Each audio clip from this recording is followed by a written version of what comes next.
આપણે રવિવારની સભાની અંદર અહીંયા આગળ જે યુવક મંડળ ચાલે છે અને આપણી સમક્ષ એમને જે અત્યારે રજૂઆત કરી છે નચિકેતાની વાત, એ અદ્ભુત વાત છે. દરેક મનુષ્યને આ એક પ્રેરણારૂપ વાત છે. પ્રેરણાની સાથે સાથે એને આધ્યાત્મિક પણ જ્ઞાન પ્રાપ્ત થાય છે અને સાથે અંતે એ મોક્ષ પ્રાપ્તિ પણ કરી શકે છે. એવી એક સુંદર વાત આજે આપણા સમક્ષ લોકોએ રજૂ કરી છે. ધન્યવાદ છે. એમના જીવનની અંદર આ જે જ્ઞાન થયું, આ સમજણ આવી છે, એ ખૂબ જ એમના જીવનને તો ઉપયોગી છે, પણ સમાજને ઉપયોગી થાય ને હજારો માણસને લાભ થાય. કઠોપનિષદની વાત આપણે છે સાંભળી.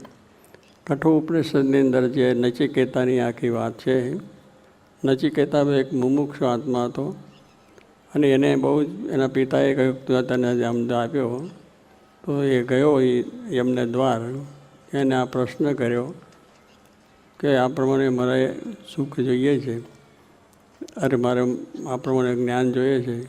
ત્યારે કહ્યું કે જ્યાં તને આ જગતની સમૃદ્ધિ મળશે, પૈસા ટકા મળશે, એ તો કહે છે નાશવંત છે, એમાં તો કંઈ સુખ છે નહીં. મારે તો પરમ જે આનંદ છે પરમાત્માનો એ જોઈએ. પછી કહ્યું કે જ્યાં બ્રહ્માદિકનું તને સુખ મળશે, કારણ આ લોકને જઈએ અને આપણે સારા કર્મો કરીએ તો પછી યોગાગાન કરીને ક્યાં જાય, સ્વર્ગનું સુખ મળે છે. શાસ્ત્રોમાં કહ્યું છે કે સ્વર્ગનું સુખ મળે. અને સ્વર્ગનું સુખ પાછું છે એમાંથી શું કે મૃત્યુ લોકે પાછા ફરી આવવાનું. ખીને પુણ્ય ખીને મૃત્યુ લોકો ભવંતી, કે આપણો કર્મ પૂર્ણ થઈ જાય તો બધા મૃત્યુલોકમાં આવવું પડે. એટલે કે એ સુખ મારે નથી જોતું. તો બ્રહ્માદિકનું આવ્યું કે બ્રહ્માદિક બીજાનું સુખ મળે છે. તો એને એ પણ વાત કરી કે એ તો બધું એ પણ નાશવંત છે, કે પ્રકૃતિ પુરુષનો પ્રલય થાય છે, બ્રહ્માદિ ન રહે કોઈ. આ શાસ્ત્રો બધી લખેલી વાત છે. કોઈ વસ્તુ રહેતી નહીં, અખંડ બ્રહ્માંડો ચાલ્યા જાય, કોઈ વસ્તુ નથી. ભગવાનનું ધામને મુક્તો જ રહે છે. તો એની ના પાડી. એટલે પછી એને કહ્યું મારે તો આવું અપાર સુખ જે છે એ પરમાત્માનું સુખ મારે જોઈએ છે. તો એને પછી આ વાત બતાવી પરમાત્માના સુખની વાત, એટલે એને શાંતિ થઈને સુખ થયું છે. તેવી રીતે એ સુખને માટે જો આપણે કરવું હોય તો જેમ એને કહ્યું કે સાચા ગુરુ પાસે તું જા તો તને મળશે. તો જે એવા ગુરુ જો આપણને મળે તો થાય. તો આ પ્રમાણે અમારા ગુરુ શાસ્ત્રી મહારાજ અને યોગીજી મહારાજ જે હતા, બહુ જ સમર્થ પુરુષ હતા. જેને જેને દર્શન કર્યા છે એને તો ખ્યા જ. એટલે એમના જીવનમાં શાંતિ જ થતી હતી, આનંદ થતો હતો અને દરેક રીતે બહુ હાસ્ય મૂર્તિ, આનંદ. બોલવામાં ચાલવામાં વાતોચીતો કરે, બેઠા ઉઠા તો હાસ્ય. તમને આનો આનંદ જ દેખાય, આનંદ જ દેખાય, બીજું કંઈ નહીં. એમને માન કરો, અપમાન કરો, તિરસ્કાર કરો તો એમાં કંઈ પણ એમ નહીં. બેમાંય આનંદ. કોઈ એમના માટે ખરાબ બોલ્યા હોય, લખ્યું હોય તો એ પાછા શું કહે કે ભગવાન એનું સારું કરો. એનું પાછું લખેલું હોય એ પહોંચે. આપણે જેને કહેવાનું આવું ખરાબ લખેલું શું વાંચે, ના કંઈ વાંચો કે આપણી ભૂલ હોય તો સુધરે. આવું સવડો વિચાર લે, અવરો ના લે. તો એવા એ ગુરુ જોગી મહારાજ હતા, બહુ સમર્થ હતા. એમને આ રીતે આ જ્ઞાનને માટે ડરતા હતી. તો આજે આપણે બધાને પ્રાપ્તિ થયેલી છે. એમને એવા જે સંત હતા કે એની સ્થિતિ માટે પણ લખ્યું છે શાસ્ત્રોની અંદર પણ એમના લક્ષણની વાત, કે બ્રહ્મભૂત પ્રસન્નાત્મા. કે એવા જે સંત છે, જે ગુરુને મોક્ષ આપણે જેમના થકી લેવો છે, એની સ્થિતિ, એમનું જે વર્તન કે કેવી એમની સ્થિતિ કેવી હોય તો બ્રહ્મભૂત, એટલે બ્રહ્મરૂપ થયેલા હોય. બ્રહ્મનું જ્ઞાન ડરતો હોય એ થાય. તો જોગી મહારાજ તો સાક્ષાત બ્રહ્મનો અવતાર હતા, અક્ષરનો અવતાર હતા. એટલે એમને તો અખંડ એ અક્ષર થયા અને પરમાત્માની વિશે પરમ ભક્તિ હતી. એટલે કે લખ્યું કે બ્રહ્મભૂત પ્રસન્ન આત્મા. અને આત્મા કેવો હોય? પ્રસન્ન. જે બ્રહ્મરૂપ થાય છે એનો આત્મા આનંદ જ હોય. આ શું લગ્ન જો કે મને બધા ફોટા જોશો તો હસે, આનંદ કરે, બધાને કરે, નાનો હોય કે મોટો હોય કે ગમે તે, એને પાછો ભેદભાવ નહીં. તો કે પ્રસન્ન આત્મા હંમેશા હોય.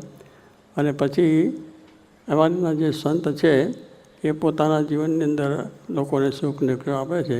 તો કહ્યું કે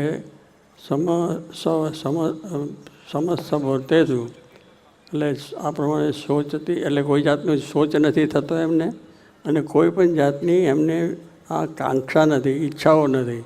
જે એવા સદગુરુ સાચા છે એની વાત લખે છે કે કોઈ સોચ પણ નહીં, કોઈ શોક જાય, માન કરે, અપમાન કરે, કંઈ આવે સુખ દુઃખ, કોઈ શોક ના કરે. ભગવાનની ઈચ્છા, ભગવાન કરતા છે જે કર્યું સારું. ન કાંક્ષતી, એટલે કોઈ જાતની ઈચ્છાઓ પણ નહીં કે આ મળે તો સારું, આ મળે તો સારું, કંઈ નહીં. ભગવાન સિવાય બીજું કંઈ મળે નહીં. ભગવાન મળે એ જ આનંદ, એ જ એમનું જ્ઞાન થાય એ જ મળે. અને પછી કહે છે કે સમસ્ત સર્વભૂતેષુ, કે એમનું જે જીવનમાં તે સમ એટલે બધા જે છે, ભૂતો એટલે જીવો, આ મનુષ્યો કે બધાનું સુખ છે એ દરેકની અંદર એમનું દયા, પશુમાં સુખ, માણસોને અને બીજા ત્રીજા બધાની અંદર સર્વભૂતો એટલે બધા આવી ગયા. મારા છે ને તારા છે એવું નથી, બધા ભગવાન. તો એની અંદર પાછી એક તો ભગવાનની દ્રષ્ટિ અને સર્વનું સારી રીતે ભક્તિ લભતે પરામ. તો કહ્યું કે એ પ્રમાણે ભગવાન છે એના આધારથી થાય છે. તો એવા જે પુરુષો છે એ મદ ભક્તિ લભતે પરામ, કે પરાભક્તિ જે પ્રાપ્ત એવા પુરુષો કરે છે. અને એવા પુરુષોનો આપણે સાચી ભાવે જો પ્રેમથી મહિમાથી સમાગમ કરીએ તો ભગવાનના આપણે સાચું સુખ મળે છે અને સાચો લાભ પણ થાય છે. તો એમાં આપણા જીવનની અંદર કામ કરતું, વ્યવહારનો સંસારનું કામ કરતાં કરતાં પણ આપણું ધ્યેય લક્ષ્ય હોવું જોઈએ કે આધ્યાત્મ જ્ઞાન મેળવવું. અને આ જ્ઞાન મેળવીને મારે ભગવાનના ધામમાં જવું, જે શાશ્વત સુખ છે, શાશ્વત જ્યાં કંઈ આપણું નથી, એવા સુખનો અનુભવ એ કરવા માટે આપણને આ શાસ્ત્રોમાં આદેશને આજ્ઞા આપ્યો છે. એવા પુરુષ જોગી મહારાજ હતા અને એમના વિચારો હંમેશા હતા કે ભગવાન સર્વનું ભલું કરો અને સમસુહૃદભાવ એકતા એ પણ કહેતા હતા. દરેક મનુષ્યોમાં થાય તો પછી આખી દેશની અંદર, સમાજની અંદર, કુટુંબની અંદર બધે શાંતિ થાય, એવો એમનો આશય અને એમનો ધ્યેય હતો.